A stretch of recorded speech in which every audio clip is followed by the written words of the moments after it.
কোরআনে আল্লাহ ঈমান বা বিশ্বাস করতে বলেছেন, কি কি বিশ্বাস করতে হবে তাও বলেছেন। বুখারী শরীফে কিতাবুল ঈমান নামে একটা অধ্যায় আছে। কিন্তু আকীদা শব্দটা কোরআন হাদিস তো দূরের কথা, ইসলামের প্রথম 400 বছরের সংকলিত কোনো আরবি অভিধানে নাই। আল্লাহ ঈমান বলেছে, রাসূল সাল্লাল্লাহু আলাইহি সাল্লাম ঈমান বলেছে, আপনার আকীদা বলা লাগবে কেন? কোরআন হাদিস বহির্ভূত আকীদা শব্দটাই তো সবার আগে বেদাত। শুধু আকীদা শব্দটাই নয়, বুখারী শরীফের কিতাবুল ঈমান অধ্যায় তন্ন তন্ন করে খুঁজলেও এই কথিত আকীদার দাগ খতিয়ান কিছুই খুঁজে পাবেন না। আসসালামু আলাইকুম। রিলিজিয়াস মাইন্ডসেট টু নবীর প্রজ্ঞা বইয়ে কোরআন এবং হাদিসে নবীর প্রজ্ঞাময় জীবন আদর্শ নিয়ে আলোচনা করেছি। ঈমানের সরল পথ বনাম সহিহ আকীদার 20 অধ্যায়ে বুখারী শরীফের কিতাবুল ঈমানের হাদিসগুলো বিশ্লেষণ করেছে, যা থেকে পরিষ্কার বুঝবেন ঈমানের হাদিসগুলোর সাথে কথিত সহিহ আকীদার এবং প্রচলিত ওয়াজে আওয়াজে আলোচিত গল্পগুজবের উল্লেখযোগ্য সম্পর্ক নাই। এই ভিডিওটি শেষ পর্যন্ত দেখুন। আকীদার ডাক্তারদের প্রেসক্রিপশন পরীক্ষা করে নিন বুখারী শরীফের কিতাবুল ঈমানের ল্যাবরেটরি থেকে। অনেকে ইদানিং দুঃখ করে বলছেন চিকিৎসা করার জন্য ডাক্তারি পড়া লাগে, কিন্তু ইসলামী বক্তা যে কেউ হয়ে যাচ্ছে। হ্যাঁ, ডাক্তারি করতে ডাক্তারি পড়া লাগবে, কিন্তু আওয়ামীপন্থী ডাক্তার যদি বিএনপির রোগীকে বিষ খাইয়ে দেয়, এই ডাক্তারকে শুলিতে চড়ানো উচিত। ডাক্তাররা এখনো এত নিচে না নামলেও আকীদার ডাক্তাররা তারও নিচে নেমেছেন। বিরোধী দলের মুফাসসির মুহাদ্দিসদের আজগুবি আকীদার এক্সরে মেশিনে ঢুকিয়ে ঠুসঠাস কাফের বলে দিচ্ছেন। কিন্তু এসব আল্লামা আবু জেহেলদের কথিত আকীদার দাগ খতিয়ান কোরআনে তো নাই, কিতাবুল ঈমানেও নাই। চলুন দেখি কিতাবুল ঈমানে কি আছে। এই হাদিসগুলো যদি আমাদের শাইখুল হাদিসরাও মানত, তবে ইসলাম ধর্মের চেয়ে সুন্দর আর কিছু হতে পারত না। মানব জীবনের আরাধ্য সাফল্য তথা জান্নাতে প্রবেশের পূর্ব শর্ত হচ্ছে বিশ্বাস ও সৎকর্ম। পবিত্র কোরআনে আল্লাহ যতবার জান্নাতের প্রতিশ্রুতি দিয়েছেন, প্রায় প্রতিবারই বিশ্বাস ও সৎকর্মের শর্ত আরোপ করেছেন। কোরআনে আল্লাহ বিশ্বাস ও সৎকাজের সুস্পষ্ট বিবরণ দিয়েছেন। প্রসিদ্ধ হাদিস তাফসির ও ফিকর কিতাবেও বিশ্বাস ও সৎকর্মের বিশদ বর্ণনা আছে। কিন্তু আমরা যারা হাদিস তাফসির, পীর ফকির ওজা টিয়া পাখি মানার জন্য লড়াই করছি, তাদের উদ্দেশ্য বিশ্বাস ও সৎকর্মের বিধান মানা নয়, ভাষা ব্যাকরণের মারপ্যাচে জাহেলি যুগের নানান কুসংস্কার আবর্জনাকে বৈধতা দেয়া। সহিহ আকীদার নামে আজগুবি বিশ্বাসের শর্ত আরোপ করে প্রতিপক্ষকে কাফের, মোরতাদ, নাস্তিক ফতোয়া দিয়ে ভক্তদের হাতে বিতর্কের বিষাক্ত তীর তুলে দেয়। কোরআনে আল্লাহ ঈমান বা বিশ্বাস করতে বলেছেন, কি কি বিশ্বাস করতে হবে তাও বলেছেন। বুখারী শরীফে কিতাবুল ঈমান নামে একটা অধ্যায় আছে। কিন্তু আকীদা শব্দটা কোরআন হাদিস তো দূরের কথা, ইসলামের প্রথম 400 বছরের সংকলিত কোনো আরবি অভিধানে নাই। কোরআন হাদিসে না থাকলে তা বেদাত। সকল বেদাত পথভ্রষ্টতা, আর সকল পথভ্রষ্টতার পরিণাম জাহান্নাম। এই ওয়াজ শোনানোর শায়খরা আবার আমাদের আকীদার বয়ান শোনান। আল্লাহ ঈমান বলেছে, রাসূল সাল্লাল্লাহু আলাইহি সাল্লাম ঈমান বলেছে, আপনার আকীদা বলা লাগবে কেন? কোরআন হাদিস বহির্ভূত আকীদা শব্দটাই তো সবার আগে বেদাত। শুধু আকীদা শব্দটাই নয়, বুখারী শরীফের কিতাবুল ঈমান অধ্যায় তন্ন তন্ন করে খুঁজলেও এই কথিত আকীদার দাগ খতিয়ান কিছুই খুঁজে পাবেন না। এই অধ্যায়ে বুখারী শরীফের কিতাবুল ঈমানের সার বক্তব্য তুলে ধরব। পরিষ্কার বুঝতে পারবেন ঈমানের সাথে সম্পর্কিত বিষয়গুলো আমাদের আলোচনায় নাই। নবী নূরের তৈরি না মাটির তৈরি? তিনি কবরে জীবিত না মৃত? আল্লাহ সর্বত্র বিরাজমান না আরশে আসীন? আল্লাহ কি নিরাকার না আল্লাহর হাত মুখ আছে? নবীজি সাল্লাল্লাহু আলাইহি সাল্লাম কি গায়েব জানতেন? নবীজি সাল্লাল্লাহু আলাইহি সাল্লাম কি সর্বত্র হাজির নাজির? মিলাদ কিয়াম, পীর মুরিদ, আস্তে আমিন জোরে আমিন, বুকের উপর না নাভির নিচে? এমন বিতর্কে মুসলমানরা শুধু ছোট বড় নানান দল উপদলে নয়, কয়েকটি বৈশ্বিক জোটে বিভক্ত। সৌদি আরব, ইরান, তুরস্ক, পাকিস্তান, আফগানিস্তান এসব কথিত ইসলামিক রাষ্ট্র বিশ্বজুড়ে নিজেদের সমর্থক গোষ্ঠী তৈরিতে ইসলামের বিভিন্ন ভার্সনকে পৃষ্ঠপোষকতা দিচ্ছে। এসব দেশ পৃথিবীর বিভিন্ন দেশ থেকে মেধাবী ছাত্রদের স্কলারশিপ দেয় তাদের বিভিন্ন বিশ্ববিদ্যালয়ে অনার্স, মাস্টার্স, পিএইচডি করার জন্য। মদিনা, আল আজহার, তেহরান বা আঙ্কারা ইউনিভার্সিটির মতো বড় বড় বিশ্ববিদ্যালয়ে ইসলামের নামে সংশ্লিষ্ট মযহাব, মানহাজ বা মতাদর্শের দীক্ষা দেয়। বিভিন্ন দেশের মেধাবী ছাত্রছাত্রীদের স্কলারশিপ দেয় আন্তর্জাতিক রাজনীতির বৈধ চর্চা। আমেরিকার বড় বড় বিশ্ববিদ্যালয় সারা দুনিয়ার মেধাবী ছাত্রছাত্রীদের নিজেদের দেশে পড়ার সুযোগ দেয়। বিদেশি ছাত্রছাত্রীরা আমেরিকায় পড়তে আসলে খুব সহজভাবেই আমেরিকান সংস্কৃতির সাথে তাদের একটা সখ্যতা তৈরি হয়, আমেরিকানদের চিন্তা দর্শন দ্বারা প্রভাবিত হয়। পরবর্তীতে তারা কোনো বিষয়ে আমেরিকার সমালোচনা করলেও অ্যানাস্থেসিয়া দিয়ে জায়গাটা একটু অবশ করে নেয়, যাতে আমেরিকানরা খুব একটা ব্যথা না পায়। হার্ভার্ড, অক্সফোর্ডের মতো বিশ্ববিদ্যালয়ে ইসলাম ধর্ম নিয়ে উল্লেখযোগ্য গবেষণা হচ্ছে। প্রাচ্য ও পাশ্চাত্যের সব দেশ ইসলামকে নিজেদের স্বার্থ ও দৃষ্টিকোণ থেকে মূল্যায়ন করে। মাদানী, আজহারি, আমেরিকি, ইউরোপী হুজুররা সংশ্লিষ্ট দেশের পোশাক, খাবার, ভাষা, ব্যাকরণ, রীতি রেওয়াজ শিক্ষা দিচ্ছেন কোরআন হাদিসের নামে। কিন্তু ইউরোপিয়ান আমেরিকান কালচারের সাথে যেমন ইসলামের বিরোধ নাই, তেমনি আরবীয় কালচারের সাথেও ইসলামের মিত্রতা নাই। দজ্জাল, ইমাম মেহেদী, ইলুমিনাতি এসব অতি প্রাকৃতিক বিশ্বাসের শর্ত আরোপ করে ইসলামের নামে পূর্ব পশ্চিমকে মুখোমুখি করলেও বুখারী শরীফের কিতাবুল ইমানেও এসব অতি প্রাকৃতিক বিষয়ে বিশ্বাসের কোনো শর্ত নাই। যেসব বিষয়ের সত্যতা আমাদের পক্ষে নিশ্চিত হওয়া সম্ভব নয়, কোরআনের সেসব রূপক আয়াতের মর্মার্থ নির্ধারণে মদিনা আল আজহারের এমিরেটাস অধ্যাপকরাও একমত হতে পারেননি। সেসব বিষয়ে আমাদের শুধু এটা বিশ্বাস করলেই হবে যে এগুলো আল্লাহর বাণী এবং এর প্রকৃত অর্থ আল্লাহই ভালো জানেন। মায়ের পেটের শিশু যেমন এই পৃথিবী সম্পর্কে ধারণা করতে পারবে না, আল্লাহর আকার আকৃতি, আরশ, কুরসি এসব সম্পর্কে ধারণা কল্পনা করাও আমাদের পক্ষে অসম্ভব। আমরা আদার ব্যাপারে জাহাজের খবর নেওয়ার কি দরকার? কোরআনে আল্লাহ নবীজিকে নূর, মানুষ দুইটাই বলেছেন, কিন্তু এ দিয়ে আল্লাহ কি বুঝিয়েছেন আল্লাহ ভালো জানেন। কোরআনের রূপক অস্পষ্ট আয়াতের মনগড়া ব্যাখ্যা দিয়ে সহিহ আকীদার নামে তা বিশ্বাসের শর্ত আরোপ করা যে আবু জেহেলের উম্মতদের কাজ, তা আল্লাহ কোরআনে সূরা আল ইমরানের 7 নম্বর আয়াতে স্পষ্ট করে বলে দিয়েছেন, এবং এই আয়াতের ব্যাখ্যা জানার জন্য কোনো ওলামায়ে কেরামের কাছে যেতে হবে না। তিনি তোমার উপর এমন কিতাব নাজিল করেছেন যার কতিপয় আয়াত মৌলিক, সুস্পষ্ট অর্থবোধক, এগুলো হচ্ছে কিতাবের মূল, আর অন্যগুলো পুরোপুরি স্পষ্ট নয়।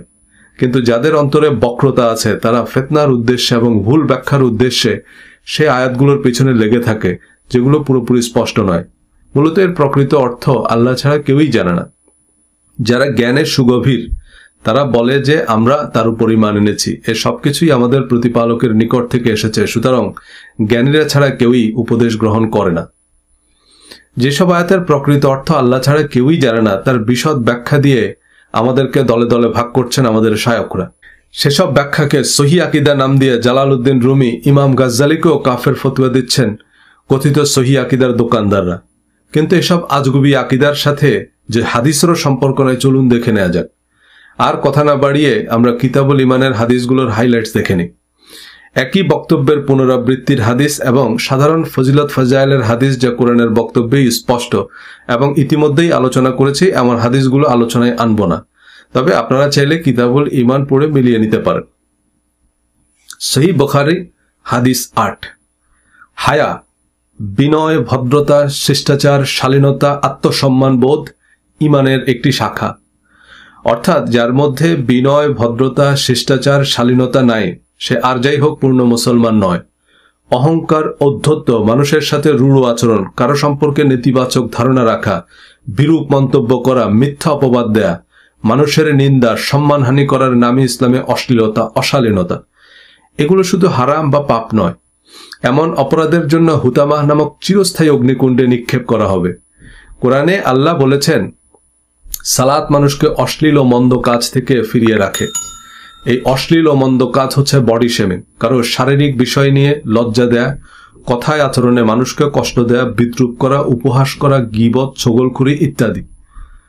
আল্লাহ কোরআনে বলেছেন, however the best clothing is righteousness. তাকওয়ার পোশাক হচ্ছে উত্তম পোশাক। তাকওয়ার পোশাক হচ্ছে সৎকর্ম বা উত্তম চরিত্র। বিনয়, ভদ্রতা, শিষ্টাচার, শালীনতা যার মধ্যে নাই তার চরিত্রই তো দিগম্বর। কিন্তু আমরা পোশাক আশাক, নাচ গান, নাটক, সিনেমাকে অশ্লীলতা নাম দিয়ে অশ্লীলতার সংজ্ঞাই বদলে দিলাম।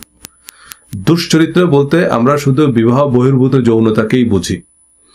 আমরা প্রায় কারো সম্পর্কে বলি বা বলতে শুনি যে সে মানুষের সাথে দুর্ব্যবহার করে, মানুষকে বিদ্রুপ করে, অপমান করে, মুখের ভাষা খুব খারাপ, তবে তার চরিত্র ভালো। এই চরিত্র ভালো মানে তার কোনো যৌন কেলেঙ্কারি নেই। হাদিস অনুযায়ী গীবত জেনার চেয়েও অনেক বড় অপরাধ, কারণ জিনার তওবা আছে কিন্তু গীবতের তওবা নেই। সুতরাং নিন্দা, অপবাদ, বডি শেমিং, ছগলখুরি, অন্যের দোষ খোঁজা ইসলাম ধর্মে জিনার চেয়েও অশ্লীল, অশালীন কাজ। কারো যৌন কেলেঙ্কারি ফাঁস হলে তার সমাজে মুখ দেখানো দায়। অত্যন্ত নির্লজ্জ লোকটাও যৌনতার ক্ষেত্রে গোপনীয়তা বজায় রাখে, কিন্তু তার চেয়েও অশ্লীল, নির্লজ্জ, বেহায়াপনা আমরা প্রকাশ্য দিবালোকে নির্বিকারভাবে করে যাচ্ছি। কারণ আমাদের ধর্মগুরুরা তারাবি নামাজের মাসালা আর নুরানি পদ্ধতির আরবি উচ্চারণ শেখানোর ব্যস্ততায় এসব নিয়ে আলোচনার সময় পান না। আরবি ভাষা শেখানোর চেয়ে 1000 গুণ বেশি জরুরি উত্তম ভাষা শেখানো। আল্লাহ উত্তম ভাষার দ্বারা ধর্ম প্রচার করতে বলেছেন, আরবি ভাষায় নয়। অশ্লীলতা বিরোধী যুদ্ধের নামে নিজেরা শুধু অশ্লীলতার অন্ধকারে তলিয়ে যাচ্ছি না, মুমিনের তালিকা থেকে বাদ পড়ছি।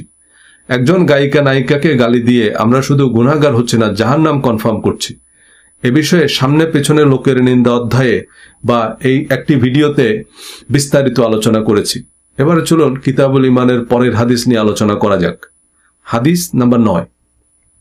প্রকৃত মুসলিম সেই যার জিহ্বা ও হাত থেকে সকল মুসলিম নিরাপদ থাকে, এবং প্রকৃত মুহাজির সেই যে আল্লাহ তাআলার নিষিদ্ধ কাজ ত্যাগ করে। মানুষের জিহ্বার চেয়ে বিষাক্ত এবং ক্ষতিকর কিছু আর নাই। ইসলামে তাই জিহ্বার বিধান শুধু কঠোরই নয়, আমাদের বেহেশত দোজখ নির্ধারণ করবে আমাদের জিহ্বা। এই হাদিস থেকে একথা পরিষ্কার, যার জিহ্বা ও হাত থেকে আরেকজন মুসলিম নিরাপদ নয়, সে নিজেকে মুসলিম দাবি করলেও প্রকৃতপক্ষে মুসলমান নয়। আমরা শারীরিক নির্যাতনকে অন্যায় মনে করলেও মানসিক নির্যাতনকে অপরাধ মনে করি না। মানসিক যন্ত্রণায় মানুষ আত্মহত্যা করে। এই পৃথিবীতে কোটি কোটি মানুষ ডিপ্রেশন, প্যানিক ডিসঅর্ডার, বাইপোলার ডিসঅর্ডারের মতো ভয়াবহ মানসিক রোগে ভুগছে। এসব মানসিক রোগের অন্যতম প্রধান কারণ এবং প্রতিকার হচ্ছে চারপাশের মানুষ। আরও নির্দিষ্ট করে বললে চারপাশের মানুষের জিহ্বা। 5 ওয়াক্ত নামাজ পড়া শাশুড়ি বউয়ের খুদ ধরার জন্য শিকারের মতো ওঁত পেতে থাকে। পান থেকে চুন খসলে খোঁচা দিয়ে বা খোঁটা দিয়ে কথা বলতে ছাড়ে না। বউ জঙ্গলে গিয়ে থাকবে কিন্তু ননদ শাশুড়ির সাথে থাকবে না। বেশিরভাগ ক্ষেত্রে কারণ কিন্তু টাকা পয়সা নয়, ঘরে ঘরে অশান্তির মূল কারণ জিহ্বা। সামনে পিছনে নিন্দা, খোঁচা, খোটা, ছগলখুরি, সন্দেহ, অপবাদ। ইসলাম ধর্মে এগুলো শুধু হারাম বা কবিরা গুনাহ নয়, নিশ্চিত জাহান্নাম। এই কাজগুলো মদ, জুয়া, শূকরের গোশত খাওয়া, এমনকি জিনা ব্যভিচারের চেয়েও অনেক বড় পাপ। এখন সোশ্যাল মিডিয়ার যুগে জিহ্বার কাজটা অনেকে হাতের আঙ্গুলে করে। সোশ্যাল মিডিয়ায় এমন অনেক বিষাক্ত মন্তব্য করেন অনেকে, যে মোটিভেশনাল স্পিকারদেরও কমেন্ট অপশন বন্ধ রাখতে হয়। পেশাদার সাইকোলজিস্টরা অসুস্থ বোধ করে। লোকের কথায় কান না দেওয়ার 101টা উপায় বইয়ের লেখকরাও প্রতিদিন 101টা কমেন্ট ডিলিট করে। সাংবাদিক, শিক্ষাবিদ, আলেম ওলামা থেকে সকল কন্টেন্ট ক্রিয়েটর এই কমেন্ট সন্ত্রাসের বলি। সোশ্যাল মিডিয়ায় মানহানিকর বিষাক্ত কমেন্ট, বডি শেমিং, ট্রল ইত্যাদির কারণে কত মানুষ যে মানসিক ট্রমায় আক্রান্ত হয়েছে তার হিসাব নেই। সোশ্যাল মিডিয়ার আগে অনেক বিখ্যাত মানুষ এমন অভিজ্ঞতার মুখোমুখি হননি, কারণ তাদের সামনে এমন অশ্লীল মন্তব্য করার মতো সাহস কারো ছিল না। অনেক বড় মাপের গবেষক, চিন্তাবিদ সোশ্যাল মিডিয়ায় আসতে চান না এমন অশ্লীল, অশালীন, আক্রমণাত্মক কমেন্টের কারণে। নায়িকা, গায়িকা, নাস্তিক, আস্তিক, সেকুলার কাউকে কোনো অবস্থায় অশ্লীল, কুরুচিপূর্ণ কথা বলার অনুমতি দেওয়া হয়েছে এমন একটা আয়াত বা হাদিস নেই। তসলিমা নাসরিনকেও ধর্মে আকৃষ্ট করতে হলে সুন্দর ভাষায় করতে হবে। আল্লাহ কোরআনে বলেছেন, তুমি প্রজ্ঞা ও সুন্দর কথার দ্বারা মানুষকে তোমার রবের পথে ডাকো এবং এই সুন্দরতম পন্থায় তাদের সাথে বিতর্ক করো। সূরা নাহাল আয়াত 7। অর্থাৎ সুন্দর ভাষায় মানুষকে আল্লাহর পথে ডাকতে হবে, সুন্দর ভাষায় বিতর্ক করতে হবে। এ কারণেই আরবি ভাষা শেখার চেয়ে ইসলামে অনেক বেশি জরুরি সুন্দর ভাষা শেখানো। সংশ্লিষ্ট ব্যক্তির বিরক্তি বা কষ্টের কারণ হতে পারে এমন অশ্লীল ও কুরুচিপূর্ণ মন্তব্য করা হত্যা, ধর্ষণের মতো সর্বোচ্চ শাস্তিযোগ্য অপরাধ। যারা এ ধরনের অপরাধের সাথে যুক্ত তারা কোরআন অনুযায়ী হুতামা বা চিরস্থায়ী জাহান্নামে নিক্ষিপ্ত হবে। হাদিসের বর্ণনায় এটা আরো স্পষ্ট যে তারা মুসলমান নয়, আর যারা মুসলমান নয় তাদের পরিণতি বেশ পরিষ্কার। চলুন তবে পরের হাদিস নিয়ে আলোচনা করা যাক। সহিহ বুখারী কিতাবুল ঈমান হাদিস নম্বর 11। এক ব্যক্তি রাসূল সাল্লাল্লাহু আলাইহি সাল্লামকে জিজ্ঞেস করলো, ইসলামের কোন কাজটি সবচেয়ে উত্তম? তিনি বললেন, তুমি খাবার খাওয়াবে এবং পরিচিত অপরিচিত সবাইকে সালাম দিবে। অর্থাৎ খাবার খাওয়ানো এবং পরিচিত অপরিচিত সবাইকে সালাম দেয়া ইসলামের সর্বোত্তম কাজ। এই দুটি কাজ যিনি করবেন তিনি হচ্ছেন আদর্শ মুসলমান বা সবচেয়ে ভালো মুসলমান। খাবার একজন মানুষের প্রথম মৌলিক চাহিদা। এখনকার পৃথিবীতেও আমাদের চারপাশে অসংখ্য মানুষের সামনে খাবার নাই। কোরআনের প্রথম পাতায় আল্লাহ বলেছেন, আমি তাদেরকে যে রিজিক দিয়েছি তা হতে যারা দান করে তারাই তাদের রবের পক্ষ থেকে প্রাপ্ত হিদায়াতের উপর প্রতিষ্ঠিত রয়েছে এবং তারাই পূর্ণ সফল কাম। কোরআন এবং হাদিসের পাতায় পাতায় এতিম দরিদ্রদের দান করতে বলা হয়েছে। যারা মানুষকে দান না করে সম্পদ জমায় তাদেরকে হুতামায় নিক্ষেপ করার হুঁশিয়ারি দেওয়া হয়েছে। 90% মুসলমানের দেশে একজন মানুষ অভুক্ত থাকতো না যদি আমরা ভালো মুসলমান হতে পারতাম। এতিম অভাবী মানুষ তো দূরের কথা, ইমাম মুয়াজ্জিনের বেতন না দিয়ে আমরা মানুষের দানের টাকায় মসজিদে ঝাড়বাতি লাগাই, কিন্তু মসজিদে দানের নির্দেশ কোরআনে তো নাই, হাদিসেও নাই। নবীজি সাল্লাল্লাহু আলাইহি সাল্লাম মসজিদ পাকা করতে নিষেধ করেছেন। হযরত ওসমান রাদিয়াল্লাহু তাআলা আনহু মসজিদে নববী পাকা করার উদ্যোগ নেয়, সাহাবীরা বিদ্রোহ করে। হাদিসের সালাত অধ্যায়ে বিস্তারিত আলোচনা করেছি। প্রতিটা মুসলমান যদি অভাবী মানুষকে খাওয়ানোকে নামাজ রোজার মতো ইবাদত মনে করত, তবে অভুক্ত মানুষ খুঁজে পেতে বিজ্ঞাপন দেয়া লাগত। পরিচিত অপরিচিত সবাইকে সালাম দেয়া। সালাম মানে মুখে একটা মুখস্থ বাক্য বলা নয়, আন্তরিকভাবে তার শান্তি কামনা। অর্থাৎ পরিচিত অপরিচিত সবার শান্তি কামনা করা একজন আদর্শ মুসলমানের বৈশিষ্ট্য। শান্তি বলতে মানসিক শান্তি বা প্রশান্তি বোঝায়, অর্থাৎ একজন ভালো মুসলমান পরিচিত অপরিচিত সকলের প্রশান্তি ও আনন্দের কারণ হবে। মানুষকে ভালো কথা বলবে, উৎসাহব্যঞ্জক প্রশংসাসূচক কথা বলবে। এমন কথাই বলা হয়েছে কিতাবুল ইমানের পরের হাদিসে।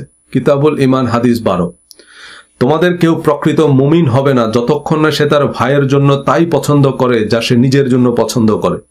আমরা নিজের জন্য যা পছন্দ করি আরেকজন মানুষের জন্য তাই পছন্দ করা ইমানের অংশ।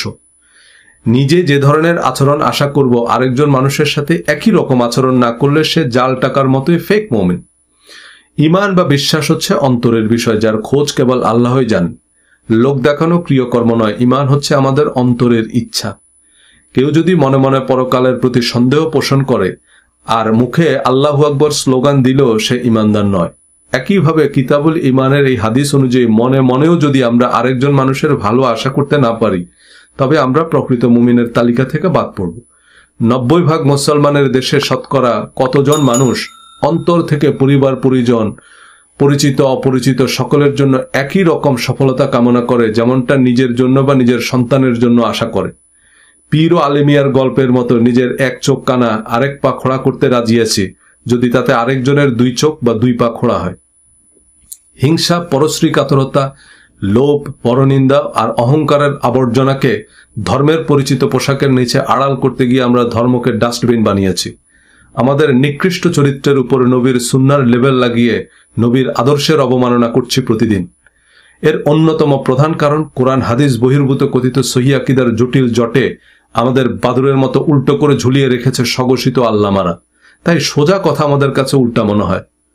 আমরা হুদাল্লিল মুত্তাকিনকে জুজদানে বেঁধে রেখে হারিকেন জ্বালিয়ে ইমাম মেহেদি খুঁজি।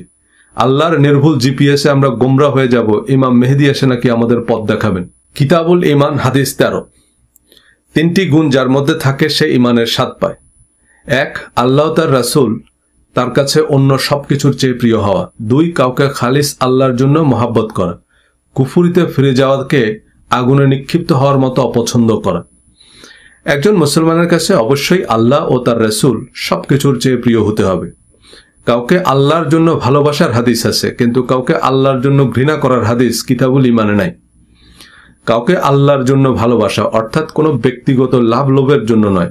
আল্লাহ মানুষকে ভালোবাসতে বলেছেন, তাই ভালোবাসতে হবে।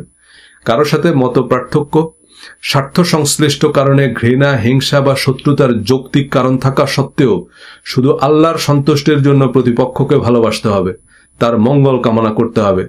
অনেকে এই হাদিস মোতাবেক পছন্দের আলোচকদের পোস্টে কমেন্ট করে, শায়ক আপনাকে আল্লাহর জন্য ভালোবাসি। শায়ক আপনার দলমত, তরিকা বা মাযহাবের লোক, তাই তাকে দলের জন্য ভালোবাসেন, আল্লাহর জন্য নয়। আমি আপনার পছন্দের কথা বলছি বা আমি আপনার দলের লোক, এই কারণে যদি আপনি আমাকে পছন্দ করেন তবে পছন্দ করায় কোনো পুণ্য নাই। যাদের আমাকে কেটে টুকরা টুকরা করে ফেলতে ইচ্ছা করে, আমার চেহারা দেখলেই আপাদমস্তক জ্বলে ওঠে, তারা যদি আল্লাহর সন্তুষ্টির জন্য রাগে পানি ঢেলে দিতে পারেন তাহলেই তা খালিস আল্লাহর জন্য ভালোবাসা। আপনি আপনার স্ত্রীকে যদি বলেন তোমাকে আল্লাহর জন্য ভালোবাসি, এখন আপনার স্ত্রী যদি এমনিতেই ভালোবাসার বস্তু হয় তাহলে এটা আল্লাহর জন্য ভালোবাসা নয়, আপনি তাকে তার রূপের জন্য বা গুণের জন্য ভালোবাসেন। কিন্তু স্ত্রী যদি মায়ের বস্তু হয়, অর্থাৎ তার মায়ের খাওয়ার যৌক্তিক কারণ আছে এবং আপনার মায়ের দেওয়ার ক্ষমতা বা সুযোগ আছে, কিন্তু তারপরও যদি আপনি শুধু আল্লাহর সন্তুষ্টির জন্য তাকে ভালোবাসতে পারেন তবেই তা আল্লাহর জন্য ভালোবাসা। কিতাবুল ইমানের হাদিস থেকে ইমানের সাথে সম্পর্কিত কথা, কাজ বা আচরণ সম্পর্কে ধারণা পেলাম। এই ইমানের বিপরীত হচ্ছে কুফর, অর্থাৎ মানুষ সম্পর্কে নেতিবাচক ধারণা করা, কারো দোষ খুঁজে বেড়ানো, কারো সম্মানহানি করা, কারো সম্পর্কে অশোভন মন্তব্য করা, কাউকে বিদ্রূপ করা, নিন্দা করা, কষ্ট দেয়া, কাউকে ঘৃণা বা হিংসা করা হচ্ছে কুফর। আমরা প্রায় শুনি ইমান ধরে রাখা হাতের তালুতে জ্বলন্ত কয়লা ধরে রাখার চেয়েও কঠিন। কিন্তু ঈমান বলতে যদি 5 ওয়াক্ত নামাজ, রমজানের রোজা, জীবনে একবার হজ, বছরে 2.5% ট্যাক্স দেয়াকে বুঝি, তবে তা এমন কঠিন কি? 5 ওয়াক্ত নামাজের ইমামতি করার চেয়ে সহজ আর একটা চাকরির নাম বলতে পারবেন? কি এমন মিলিটারি অপারেশনের মতো কঠিন চাকরি যে আজান দেওয়ার জন্য আরেকজন ফুল টাইম মুয়াজ্জিন লাগে? মসজিদ পরিষ্কার রাখা ইমাম মুয়াজ্জিনদের মর্যাদার সাথে যায় না, তাই আলাদা একজন খাদেম লাগবে। বড় শায়করা তো পাঞ্জেগানা নামাজ পড়ান না, শুধু জুমা নামাজের খুতবা দেন। এগুলো কোন বিবেচনায় জ্বলন্ত কয়লা ধরে রাখার মতো কঠিন কাজ? জীবিকার জন্য প্রান্তিক মানুষদের যে পরিমাণ অমানসিক পরিশ্রম করতে হয় বা বড় বড় কর্মকর্তাদের যে পরিমাণ মানসিক চাপ নিতে হয়, সে তুলনায় আজান ইমামতি কি খুব কষ্টের কাজ? গরমের দিন বা দিন লম্বা হওয়ার কারণে যদি রমজানের রোজা রাখতে গিয়ে কেউ অসুস্থ বা অপারগ হয়ে পড়েন, তবে তিনি শীতের দিনে বা ওনার সুবিধা মতো সময়ে আদায় করতে পারবেন। হজের সফরও এখন বিজনেস ক্লাস ভ্যাকেশনের চেয়ে কষ্টকর কিছু নয়। বড় বড় শায়করা রাষ্ট্রীয় আমন্ত্রণে হজে যান, তারা তো রীতিমতো রাজকীয় আতিথেয়তায় হজ করেন। প্রত্যক্ষ বা পরোক্ষভাবে হতদরিদ্র মানুষও তার উপার্জনের 2.5%-এর অনেক বেশি সরকারকে রাজস্ব দেয়। মিলিয়নিয়াররা বা কোটিপতিরা প্রত্যক্ষ পরোক্ষভাবে 30 থেকে 50% কর দেয় বা ডোনেশন দেয়। এক কথায় শারীরিক, মানসিক বা আর্থিক কোনো দিক দিয়ে এই কাজগুলো জ্বলন্ত কয়লা ধরে রাখার মতো কঠিন কিছু নয়। এবার আপনার প্রধান শত্রু বা নিন্দুকদের একটা তালিকা করুন, যারা আপনার শারীরিক, মানসিক বা আর্থিক অনিষ্ট করছে। প্রতিদিন আপনার সম্মানহানি করছে, নিন্দা করছে, আপনাকে ব্যঙ্গ বিদ্রুপ করছে, আপনার পথে কাটা দেয়, যাদের চেহারা দেখতেও আপনার ইচ্ছা করে না। কিন্তু আপনার ঈমানের দাবি হচ্ছে এই মানুষগুলোকে ক্ষমা করা ভালোবাসা। তাদের নিন্দা গীবত তো দূরের কথা, তাদের সম্পর্কে খারাপ ধারণাও করতে পারবেন না। মুখে বলা তো দূরের কথা, মনে মনেও তাদের বিরুদ্ধে কোনো অভিযোগ, অভিমান পুষতে পারবেন না। একবার ভেবে দেখুন এই কাজগুলো কেমন কঠিন। জ্বলন্ত কয়লা হয়তো ধরে রাখা সম্ভব, কিন্তু চরম শত্রুর মঙ্গল কামনা করা তার চেয়েও কঠিন। কিতাবুল ঈমানের পরের হাদিস, হাদিস নম্বর 17, আকাবার শপথ। মদিনার একটি প্রতিনিধি দল আকাবা নামক স্থানে নবীজি সাল্লাল্লাহু আলাইহি সাল্লামের সাথে দেখা করে ইসলাম গ্রহণ করেন এবং তারা নবীজি সাল্লাল্লাহু আলাইহি সাল্লামকে মদিনায় হিজরতের আমন্ত্রণ জানান। তারা রাসূল সাল্লাল্লাহু আলাইহি সাল্লামের হাতে হাত রেখে এক ঐতিহাসিক প্রতিজ্ঞা করে যা আকাবার শপথ নামে বিখ্যাত। এই শপথের কথা কোরআনে উল্লেখ আছে।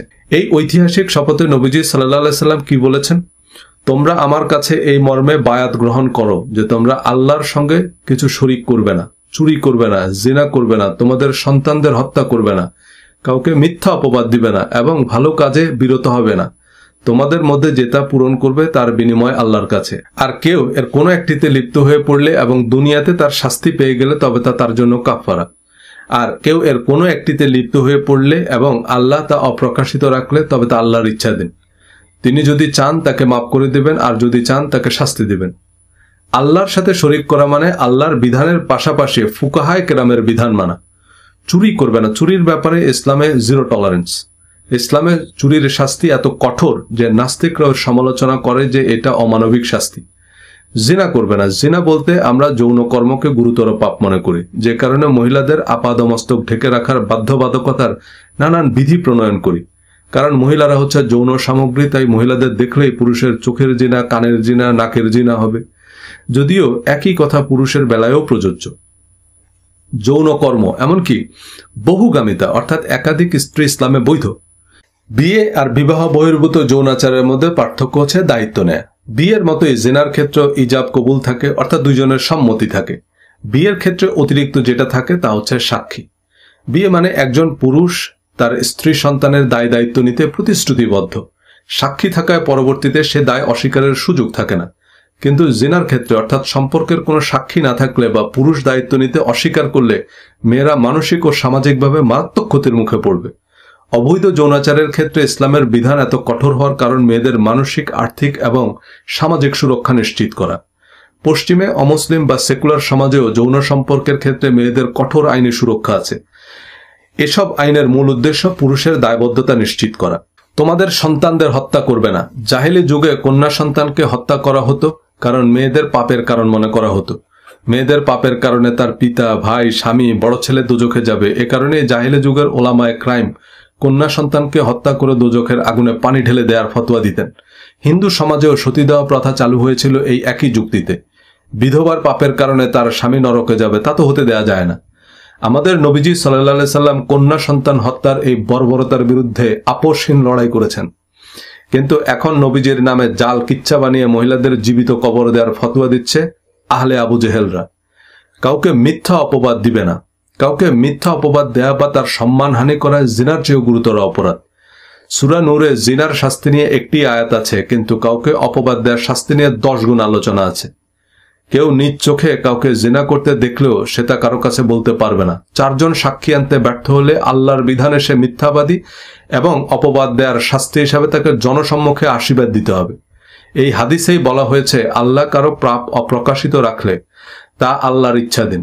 তিনি যদি চান তাকে মাফ করে দিবেন, আর যদি চান তাকে শাস্তি দেবেন। এমনকি মুজাহিরিন মানে যারা নিজের পাপ জাহির করে তাদেরকে ক্ষমা করা হবে না। যারা অন্যের পাপ গোপন করে আল্লাহ তার পাপ গোপন করবেন। সুতরাং ইসলামের প্রতিটা বিধানের মূল উদ্দেশ্য একজন মানুষের সম্পদ, সম্ভ্রম, সম্মানের সুরক্ষা নিশ্চিত করা, শারীরিক, মানসিক ও সামাজিক নিরাপত্তা নিশ্চিত করা, এবং এগুলো ইমানের সাথে সংশ্লিষ্ট। কিতাবুল ইমানের পরের হাদিস নিয়ে আলোচনা করা যাক। হাদিস নম্বর 19। রাসূল সাল্লাল্লাহু আলাইহি সাল্লাম সাহাবীদের যখন কোনো আমলের নির্দেশ দিতেন তখন তারা যতটুকু সামর্থ্য রাখতেন ততটুকুরই নির্দেশ দিতেন। অর্থাৎ সামর্থ্য বা সাধ্যের বাইরে কাউকে কিছু করতে বলতেন না। কিন্তু আমরা আর্থসামাজিক প্রেক্ষাপট বিবেচনায় না নিয়ে কিছু প্রথা মানুষের উপর চাপিয়ে দিই এবং সেসবের ফজিলত ফাজাইলের কল্পিত গল্প তৈরি করে সেসবকে ধর্মের প্রধান অংশ বানিয়েছি এবং ধর্মের নামে আশেপাশের মানুষের জীবন দুর্বিষহ করে তুলি। ধর্মের নামে কারো বিরক্তি তৈরি করা যাবে না। ব্যক্তি জীবনে, সমাজ সংসারে গুরুত্বপূর্ণ অর্থবহ কর্মকাণ্ডের মাধ্যমে মানুষকে ধর্মে আকৃষ্ট করতে হবে, ধর্মে অনুপ্রাণিত করতে হবে। যেসব অর্থহীন প্রথা, পার্বণ, রীতি রেওয়াজের সাথে ধর্মের উল্লেখযোগ্য সম্পর্ক নাই তা মানুষকে ধর্মান্ধ বানায়, ধার্মিক নয়। কিতাবুল ইমানের হাদিস থেকে আমরা বুঝতে পারলাম যারা এই কাজগুলো করে তারাই প্রকৃত ধার্মিক। আমাদের নামাজ, রোজা, হজ, জাকাত হচ্ছে নিজেকে পরিশুদ্ধ করার, পরিশুদ্ধ রাখার প্রক্রিয়া, যাতে আমরা ভালো কাজে অবিচল থাকতে পারি। কিন্তু আমরা সহিহ আকীদার নামে যে ঝগড়া বিবাদ করি তা ইসলামে শুধু নিষিদ্ধ নয়, দোজখে নিক্ষিপ্ত হওয়ার প্রধান কারণ। আমাদের চারপাশে অনেকে যেমন ধর্মে আকৃষ্ট হচ্ছে, আবার অনেকে সেকুলারিজম বা নাস্তিকতায় ঝুঁকে পড়ছে। যারা ধর্মের কথায় বিরক্ত হন তাদের আমরা নাস্তিক বানিয়েছি, জোর করে তাদের নাস্তিক বানিয়েছি। প্রচলিত ধর্মীয় রীতিনীতির সমালোচনা করলে সবচেয়ে সহজ সমাধান তাকে নাস্তিক, মুরতাদ, দালাল ফতুয়া দিয়ে তার পিছনে পঙ্গপাল লেলিয়ে দেয়। এসব পঙ্গপালের অশ্লীল, কুরুচিপূর্ণ গালিগালাজ, হুমকি ধমকি ধর্মকে সন্ত্রাসের সমার্থক বানিয়েছে। অনেকে অবশ্য বলছেন সেকুলার বা নাস্তিকরা যে হুজুরদের গালিগালাজ করে তার কি হবে? যে নাস্তিক সে তো কোরআন হাদিস, হালাল হারাম কিছুই মানে না। কোরআন হাদিসে নিষিদ্ধ কাজগুলো করার কারণেই তো সে কাফের বা নাস্তিক। কিন্তু একজন মুসলিম তো এই কারণেই মুসলিম যে তিনি কোরআন মানেন, হাদিস মানেন, কোরআন হাদিসের আদেশ নিষেধ মানেন। নবীর শিক্ষা কি? কিতাবুল ইমানের পরের হাদিসটি শুনুন। হাদিস 26। আমি কখনো ব্যক্তি বিশেষকে দান করি অথচ অন্য লোক আমার কাছে তার চেয়েও বেশি প্রিয়। তাই এই আশঙ্কায় যে সে ঈমান থেকে ফিরে যেতে পারে, পরিণামে আল্লাহ তাআলা তাকে অধোমুখে জাহান্নামে ফেলে দিবেন। অর্থাৎ নবীজি সাল্লাল্লাহু আলাইহি সাল্লাম দুর্বল ঈমানের মানুষদের দান করতেন যাতে তারা ধর্ম সম্পর্কে সন্দেহ পোষণ না করে বা বিরক্ত না হয়, কারণ তাতে আল্লাহ তাকে জাহান্নামে ফেলে দিবেন। অর্থাৎ যাদের ঈমান দুর্বল, নবীজি সাল্লাল্লাহু আলাইহি সাল্লাম তাদেরকে ঘুষ দিতেন যাতে নবী বা ধর্ম সম্পর্কে তাদের সন্দেহ, সংশয়, অভিমান, অভিযোগ বশত কুফরিতে ঝুঁকে না পড়ে। কিন্তু আমরা বড় বড় আলেমদেরকেও আকীদা কোটায় কাফের বলছি। একজন মানুষকে নাস্তিক প্রমাণের জন্য সহিহ আকীদার যে গোলকধাঁধা তৈরি করেছি তাতে এই পৃথিবীতে একজন ইমানদার খুঁজে পাওয়া যাবে না। জোরে আমিন না বললে নামাজ হবে না, নামাজ না হলে সে কাফের, আর কাফেরকে হত্যা করতে হবে। কোরআন, হাদিস, ফিকহ, ফাজাইল আমল মানলেও বিপদ, না মানলেও বিপদ। একদল বলবে এটা মানলে কাফের, আরেক দল বলবে না মানলে কাফের। কোরআন থেকে যেসব প্রশ্নের উত্তর মিলবে না সেসব নিয়ে পাল্টাপাল্টি হাদিস বানিয়ে সহজেই যুদ্ধ বাঁধিয়ে দেয়া যায়। এসব বাকযুদ্ধ বা মল্লযুদ্ধে দুই দলই জাহান্নামে। এমনকি ঝগড়া বিবাদে লিপ্ত হয়ে যে খুন হবে সেও জাহান্নামে যাবে। এমনটাই বলা আছে কিতাবুল ইমানের পরের হাদিসে। হাদিস 29। কিতাবুল ইমান। দুজন মুসলমান তাদের তরবারি নিয়ে মুখোমুখি হলে হত্যাকারী এবং নিহত ব্যক্তি উভয়ই জাহান্নামে যাবে। আমি অর্থাৎ বর্ণনাকারী বললেন, ইয়া রাসূলুল্লাহ, যে হত্যাকারী সে তো অপরাধী, কিন্তু নিহত ব্যক্তির কি অপরাধ? তিনি বললেন, নিশ্চয়ই সে তার সঙ্গীকে হত্যা করার জন্য উদ্গ্রীব ছিল। অর্থাৎ ঝগড়া বিবাদ, হানাহানি যে ধর্মে নিষিদ্ধ, আমরা সে ধর্মের নামে ঝগড়া করছি। সহি আকিদার নামে এসব বিবাদ বিতর্কে আমরা ইমানদারের তালিকা থেকেই বাদ পড়ছি। কাউকে হত্যা তো দূরের কথা, কাউকে গালি দেয়া জাহিলি যুগের স্বভাব, অর্থাৎ তা মুসলমানের স্বভাব নয়। কিতাবুল ইমানের পরের হাদিসে এ কথাই বলা হয়েছে। হাদিস নম্বর 30। আবু যর রাদিয়াল্লাহু তাআলা আনহু এক ব্যক্তিকে গালি দিয়েছেন। রাসূল সাল্লাল্লাহু আলাইহি সাল্লাম বললেন, আবু যর, তুমি তাকে তার মা সম্পর্কে লজ্জা দিয়েছ। তুমি তো এমন ব্যক্তি, তোমার মধ্যে এখনো জাহিলি যুগের স্বভাব রয়েছে। অর্থাৎ কাউকে গালি দেয়া, লজ্জা দেয়া মুসলমানের স্বভাব নয়, এটা বর্বর জাহিলি যুগের স্বভাব। নবীজি সাল্লাল্লাহু আলাইহি সাল্লাম জাহিলি যুগের এমন বর্বরদের পরিশোধন করে সারা পৃথিবীর অনুকরণীয় আদর্শে পরিণত করেছেন। মুসলমানরা সারা পৃথিবী জয় করেছে তাদের ইমানের শক্তিতে। আর ইমান মানে বিনয়, ভদ্রতা, শিষ্টাচার।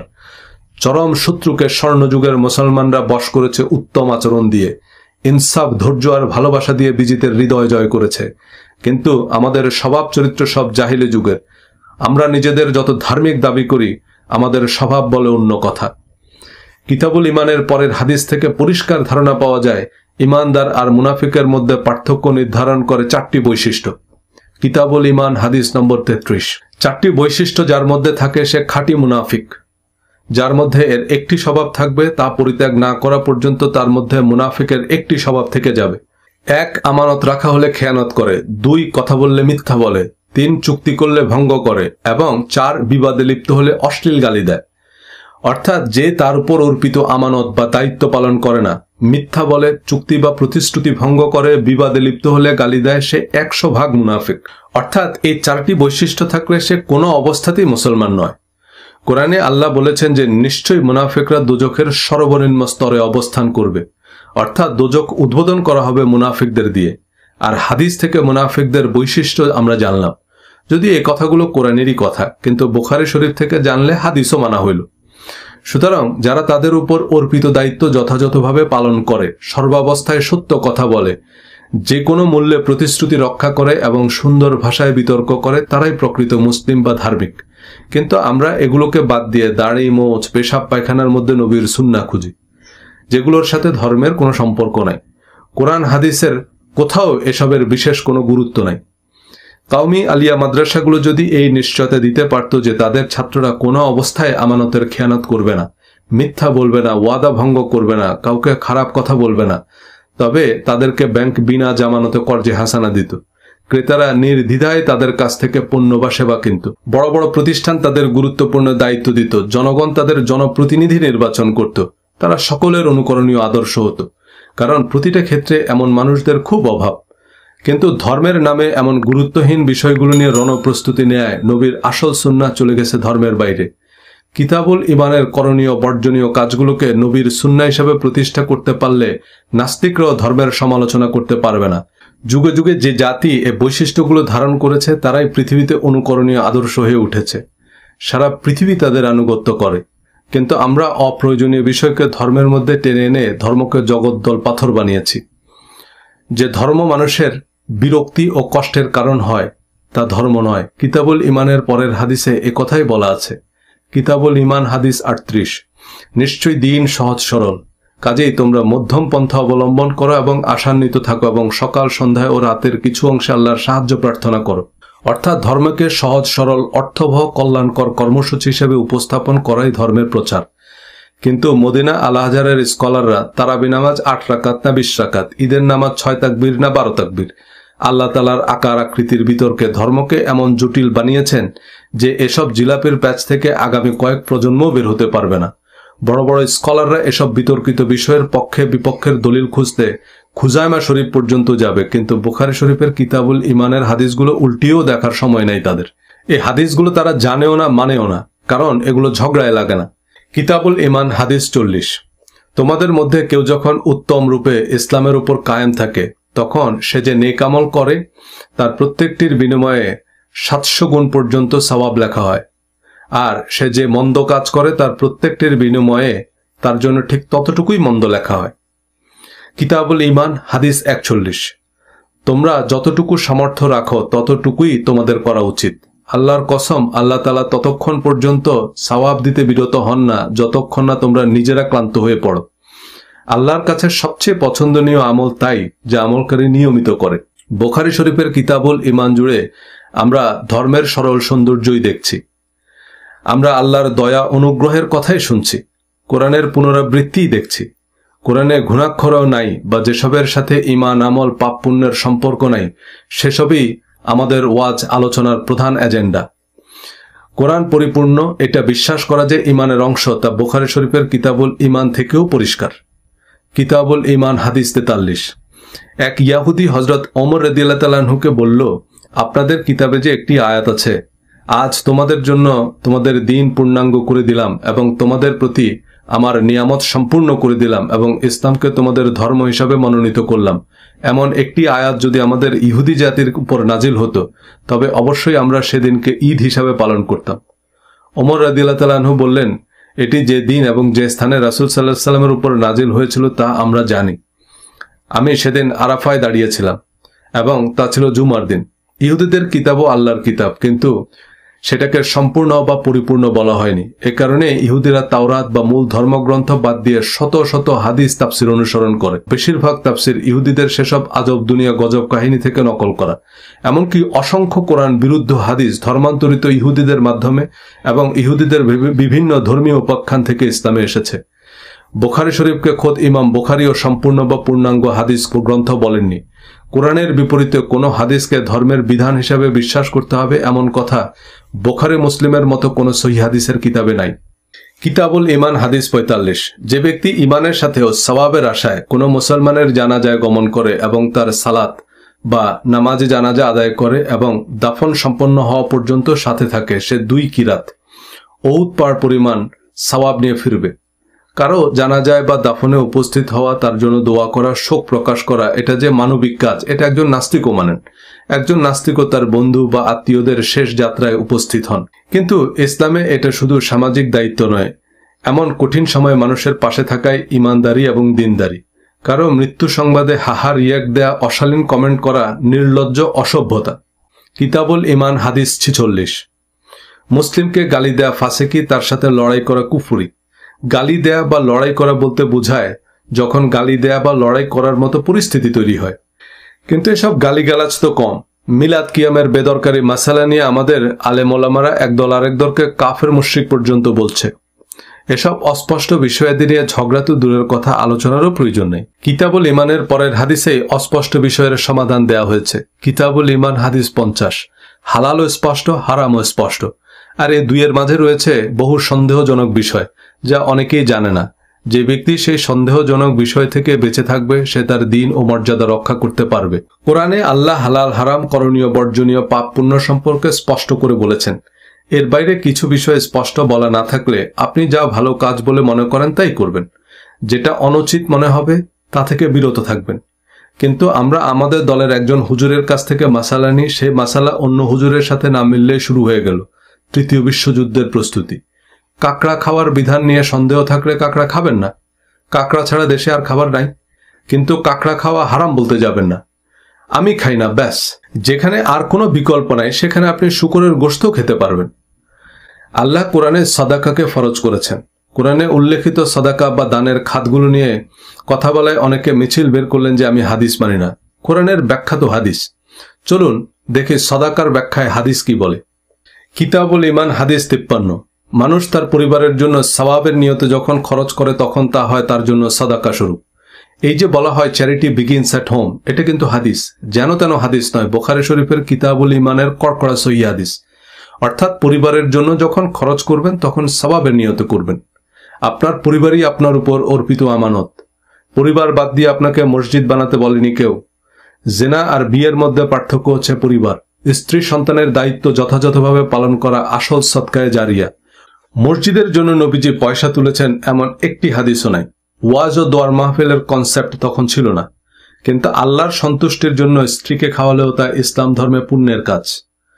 কিতাবুল ঈমান সহিহ বুখারী হাদিস নম্বর 54। তুমি আল্লাহর সন্তুষ্টি লাভের আশায় যাই খরচ করো না কেন তোমাকে তার সওয়াব অবশ্যই দেওয়া হবে। এমনকি তুমি তোমার স্ত্রীর মুখে যা তুলে দাও তারও। স্ত্রীকে খাওয়ানো ইসলামে ইবাদত। তাহলে দেখুন ইসলাম ধর্ম কত সহজ এবং সুন্দর। আমাদের কথা, কাজ, আচরণ, অভ্যাসেই আমাদের বেহেশত দোজখ নির্ধারিত হয়।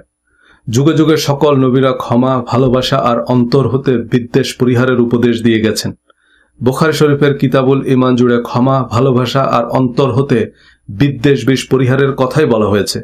বিশ্বকবি রবীন্দ্রনাথের ভাষায়, ভগবান তুমি যুগে যুগে দূত পাঠায়েছ বারে বারে, দয়াহীন সংসারে